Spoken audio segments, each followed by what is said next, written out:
So Steve, over the last year or so, you and I have been working together, doing seminars before COVID, and then talking to clients via Zoom over the last few months. What would you say is the cost of delaying when it comes to putting estate planning measures in place? Yeah, it can be quite time sensitive, this. If you consider, for instance, inheritance tax planning, we're often working in 7-year cycles. So the earlier you start with inheritance tax planning, the better it is. But partly it's also based on the unknown. We don't know what is around the corner. I've tried very hard to buy a crystal ball that works, and I can never seem to find one. If anybody's got one, I'll pay a lot of money for it, that's for sure. But the idea is that the cost of delay is that it's just you don't know what's around the corner. So that could be a health issue, it could be a pandemic, as we would obviously know now, and it could be that your investments need more reviews than normal. But setting up any of the protection plans that we put in place are often based on current legislation, and again, that's something that could quickly change. The next financial review could have a large impact. So delaying is never a good idea when it comes to planning, either in financial planning or legacy planning.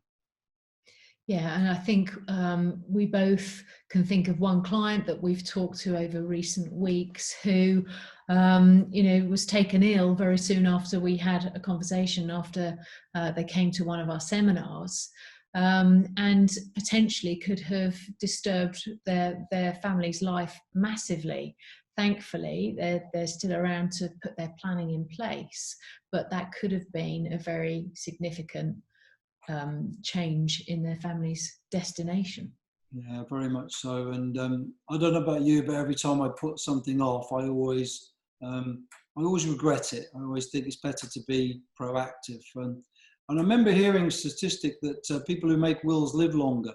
And it sounds a bit of a strange one to throw out there, but it's a lifestyle marker, really, that people who are proactive tend to be more relaxed, tend to get more done, and they feel a lot better about it. And I know from experience that clients will often say to me, Steve, I'm so glad we put this planning in place. Because now I don't have to think about it anymore, and I don't have to worry about it, and I know when the next review is going to be.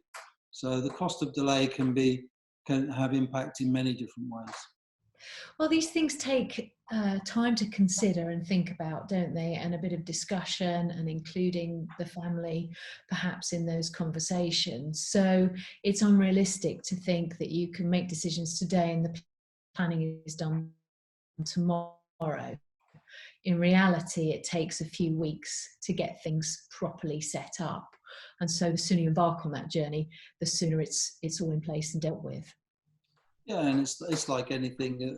We like to try and make the journey as pleasant and as nice as possible. Yes, of course, you're going to have to spend some money, and yes, you're going to have to go through some unusual questions compared to what you're used to answering.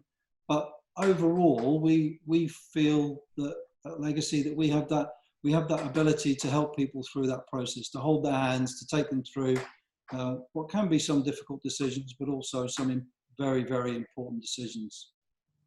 How important do you think it is, Steve, that we're able to do it in a Zoom world now? Yeah, and it's a common question, of course, currently. And what we've found is that it actually enhances the style of consultation, rather than having to have clients go to an office or go to a seminar. We can spend personal time with them, and often more time with them as well. We can record the meetings if they want us to help them. And we can spend that consultative time in a way that will help them realise what's best to do. So we quite favour now this Zoom arrangement, as well as telephone arrangement, to go through how best to put planning in place. We think it's an enhancer rather than a hurdle. Yeah. Thanks, Steve. You're very welcome.